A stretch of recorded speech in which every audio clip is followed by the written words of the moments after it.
Well, good morning, folks. It is a beautiful Good Friday morning out here with the sunrise just coming up. Heading out to let out the dogs. We've got a big day on the go today. Yes, we've got some lumber in the back of the truck. It's about $7,000 worth of lumber there now. The price of lumber went up. It's actually crazy. It's like $12 a board for one of those now. Anyways, before we get to building stuff, I'm gonna get the tractor plugged in, get the battery charger on, because we're gonna move a garden shed this morning. We're gonna try and convert that garden shed later on this year into a playhouse for Charlotte, so that's exciting. We've already had our Easter egg hunt this morning, so I'll throw in some footage here about that. Green. No, that's blue. Dad! What's the? Do you see a big egg? Look over there. What's that? Egg. Is that an egg? This is egg. A big egg. Go look for some eggs. Nope. What's in there? Magic. Ground. This is the ground floor. Cleaning. Poo-poo. Yeah.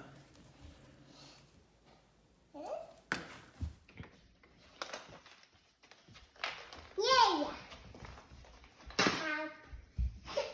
Look in your barn. Look over here. Look over there. Oh. Hi, friend. Hey. Two. Five. Good girl. Huh? Are there more? No. What is that, Oh, that's Aw. Can you say thank you, Easter Bunny? it, Buddy. Thanks, Bunny. Do you need another bowl? Yeah. So a bit early, I know, but that's Carmen's working Saturday, Sunday, so I figured it made more sense to do it today. But yes, gotta get the battery charger on, get this thing running. You might be wondering what all that lumber's for in the back of the truck. Well, I'm gonna sweep the shop floor here later on this morning, maybe this afternoon, we'll see what time allows. And we're gonna get started on the chicken tractor build.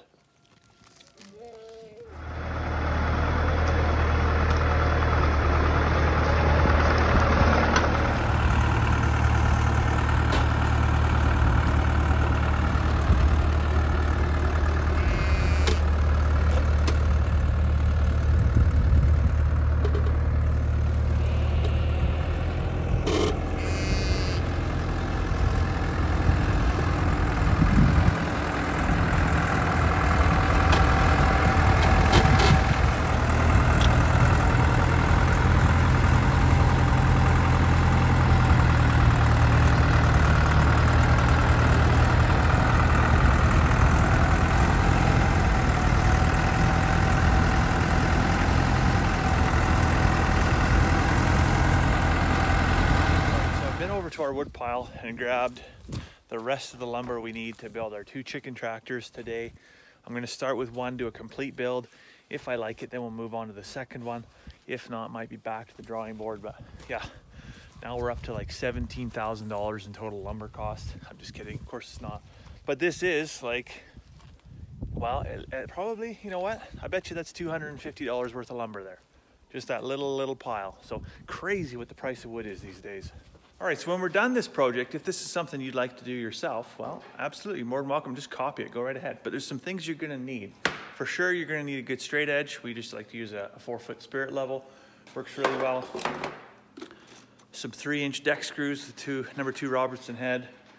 We've got a pail of 2,000 of them. You're gonna need about 50 to 60 of those. Good measuring tape. But the big thing you're gonna need is a Kreg Jig. And I'm gonna show you a little bit later how to use a Kreg Jig properly, because if you put it in the wrong direction, you can actually weaken your structure as opposed to strengthen it. A pen, probably 2. I always lose a pen. And the last thing you're gonna need is an impact driver to put these screws in, which is in the house, because we left it there from the project we were working on last night. So I'm gonna run in right now and grab that, and then we'll get back to getting on with our project. So on the back of the side-by-side here, you'll see we have quite a bit of different dimensions of lumber. We have different board lengths, different board widths. The two most important ones are these two I have on the floor here. So there's a 12-foot long 2x4 as well as a 10-foot long 2x4. So that's going to form the bottom and the top of our side walls. The 12-foot long 2x4, we're going to trim that down just a little bit, take about a foot off of it.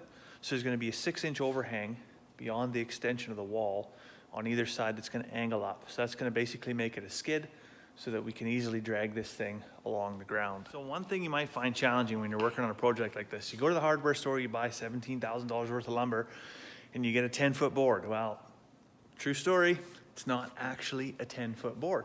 In fact, this one that I just cut down was 10 foot half an inch. The 12-foot one that I cut down was 12-foot quarter of an inch. So there's always a little bit of stuff to trim off with dimensional lumber if you're looking for an exact measurement. Because I want to be precise with this, absolutely, trimmed everything up nice. I've also cut, you can see this is a little bit of an older board that we had in our lumber pile. I cut 4 of these down to 18 inches. And so what they're going to do is sit right in here like that. And there's going to be 4 of them along the length of the wall. And so this is 18 inches. A dimensional 2x4 is really only 3.5. And so this is going to be just over 24 inches tall. So what that will allow me to do is staple our chicken wire to the very top of this board all the way down. And then there's going to be about an inch at the bottom where there's no chicken wire that can get hung up in the grass, things like that. It'll just be the wood that touches the ground. All right, so I did promise you I was going to show you how to use this Kreg Jig. This thing's really, really simple. We're just going to attach the workbench here with a C-clamp so it doesn't move around anywhere it shouldn't be. All right, so now the Kreg is clamped on with the C-clamp. You can see on the top here there's different measurements. So with the thing fully released, we are set for 1.5 inches. 1.5 inches is the thickness of a dimensional 2x4. So we go ahead and put the 2x4 in there and then clamp it on. Just like that. And it's going to hold it in position.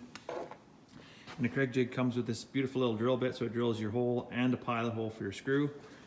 And we just go down through there and down through there, and we'll have the holes we need to join it up into our wall section. So now, because we want to join it top and bottom to here, all I'm going to do is release the Kreg. Release the Kreg! It's just like release the Kraken. Flip it around and drill holes on the other side. You can see our Kreg holes are right here, and the screw will go down at an angle and into against the grain of the other 2x4. Now, if you were to Kreg out of this 2x4 and into here, your screw would go with the grain, and what that would do is quite often your threads will strip out, or if there's any twisting or jerking or anything, anything that can cause tension on this joint, it'll be so much easier for that screw to just pull out, and this will become an actual weak point. So you always want to go perpendicular to the grain anytime you're using the Kreg. Anyways, I've got 3 more of those to drill out, so 12 more holes, and then we'll get to joining this wall section together, and there'll be time to build a second wall. So on we go. One thing I didn't mention on the grocery list is make sure you have some spare batteries sitting in your charging station ready to go so you can rotate them out as you go.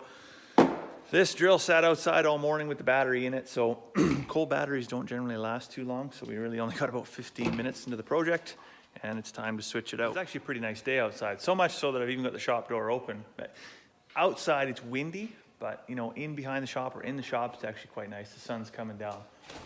But because the shop door's open, we've got chickens in the shop coming to watch the chicken tractor build.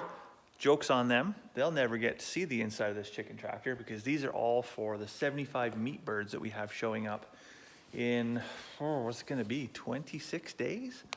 Give or take a few days, just over 3 weeks. So we better get building these chicken tractors fast. I just found this one in the back corner of the shop, pooping on my workbench. So eviction notice, here we go. Never mind, she's away she goes. Enough of those shenanigans. All right, so now it's time to screw all these pieces together. Here's where you're gonna run into a challenge. If you've put your Kreg holes in here, you can see I've got 1 screw placed already. Now you gotta try to get your drill in there, your drill driver, but the body of the drill touches the 2x4, so you can't get it screwed in. Now, when you buy a Kreg, it should come with one of these extended length Robertson style bits. So this is about 6 inches long and allows your drill driver to sit way in the back and not mess with the angle of your screw.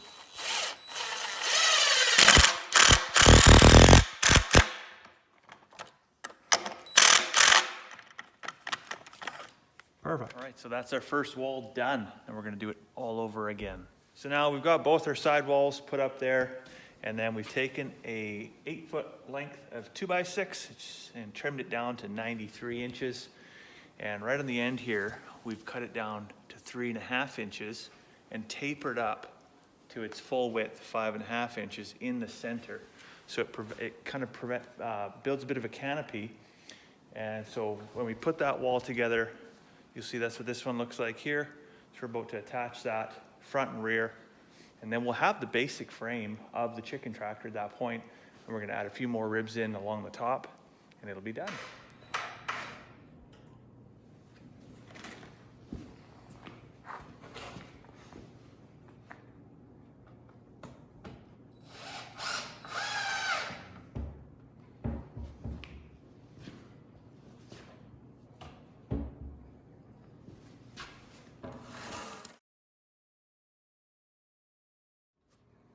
What are you doing, chicken? You're not gonna live here. No, this is not for you. This is not for you.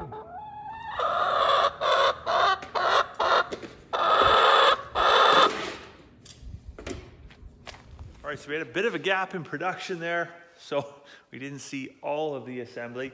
But essentially, this is the frame complete. So you can see how it tapers off from the center. And then there's the ribs, very similar to an upside down boat, really. Now the back wall, this is where the secret is. The back wall, you'll see, is in fact 1/2 inch off the ground. So what we found last year with the big chicken tractor is that when we pop it up on the wheels, it would sit about 1 inch off the ground.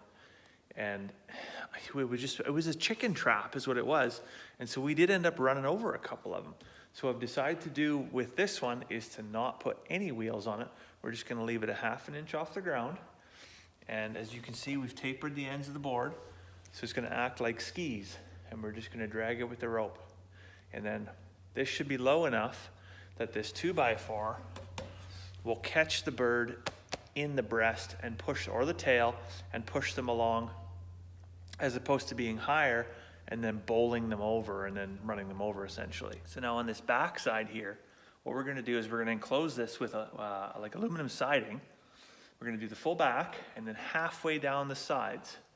And then that will be the windward side. So that's gonna protect the chicks when they first get out on pasture from that cold, cold wind. Give them a place to hide out. The top will be, the majority of it will be covered with a tarp. The front, we're gonna have 2 bifold openings so that we can put feed and water and stuff like that in. And then I think what I'm gonna do is actually put a hatch in one of the ends here so that I can rig up the poultry netting. And if they're gonna come out, then they can come out and wander around on the grass outside of the chicken tractor.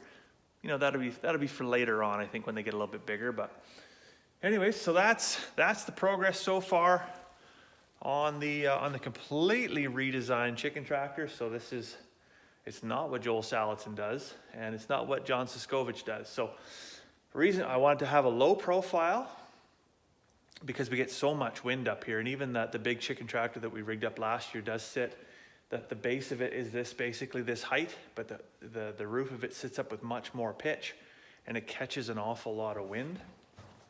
But I also didn't want to do what Joel Salatin does, where they're metal and they're just, you know, sheet metal all over the top and tin. And I just thought, man, like when it gets to like 26, 27 degrees out here in the summertime, we're going to have roasted chickens. So it's important to still have lots of airflow through the chicken tractor. So in saying all of that, when it comes to design, now it's low profile, it's not going to blow away in the wind.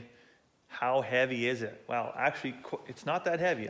Because it's low profile, there's not a ton of materials, I can easily grab that thing with one hand and pick it up. So I'm confident my wife could come out here and grab the rope and drag it forward on the grass if she had to. But how big is it? How many chickens can we put inside here? That's what really matters, right?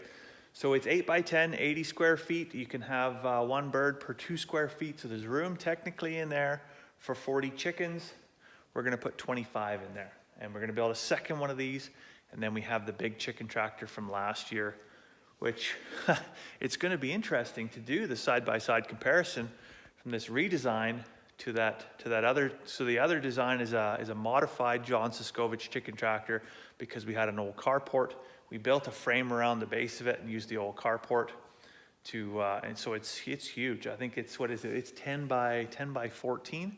So it's a lot bigger. It's a lot heavier. It does have wheels, and you've got to be in the mood to move that thing, because it takes some energy to move it across the yard. Hence why we tried to make these things smaller, lighter, more mobile, but lower to the ground so they don't catch all that wind. So now that the chicken tractor's 3/4 finished, I'm probably not going to touch it again for a week.